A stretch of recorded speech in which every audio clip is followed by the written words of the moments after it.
Dans le milieu de la communication et des agences, il y a un petit adage qui dit il n'y a rien de mieux qu'un placement de produit qui ne ressemble pas à un placement de produit.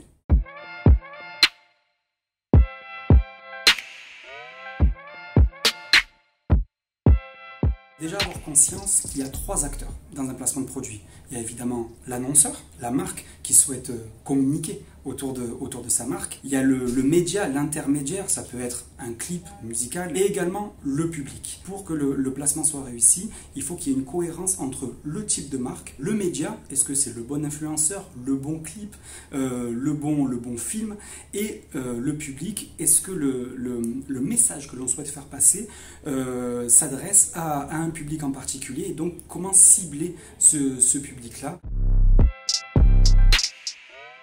Trouver le bon équilibre, ne pas avoir un message trop lourd, par exemple des placements de produits qui dureraient trop longtemps, mais également trouver le bon équilibre pour éviter que le placement passe inaperçu. Trouver la bonne durée, est-ce qu'on place pendant 5 secondes, 7 secondes, est-ce qu'on divise en plusieurs parties. Trouver également le placement dans l'écran aussi, est-ce qu'on centre, est-ce qu'on le met plutôt aux extrémités. Donc il y a toute une réflexion à avoir. Je garde souvent en tête les placements de produits, notamment de l'influenceur, rappeur Mr V, qui assume ses placements, mais qui arrive à vraiment les intégrer à son univers, qui arrive à les tourner de manière tout à fait positive. Je notamment collaboré avec les produits laitiers. C'est un placement qui est assez naturel, parce qu'au final, il n'y a pas vraiment de marque. Le placement de produit est une méthode complémentaire. On ne peut pas baser toute une communication, on ne peut pas baser toute une campagne publicitaire sur du placement de produit. L'idée du placement, c'est vraiment de se rappeler au bon souvenir du consommateur, d'être présent et de lui dire « Ah mais cette marque, je la connais, je l'ai déjà vue ».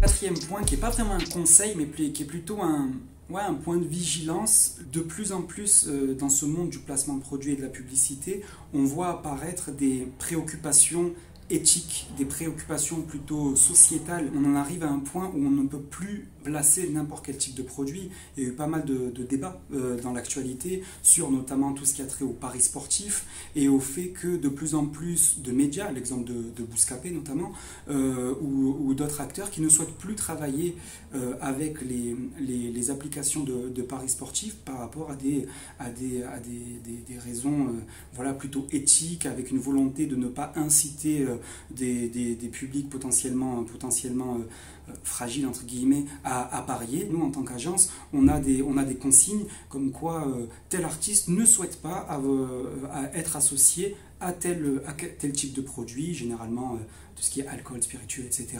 ou alors paris sportifs. Donc il y a une prise de conscience au niveau des artistes, au niveau des médias, et c'est bien aussi qu'il y ait un peu d'éthique dans ce monde de la communication.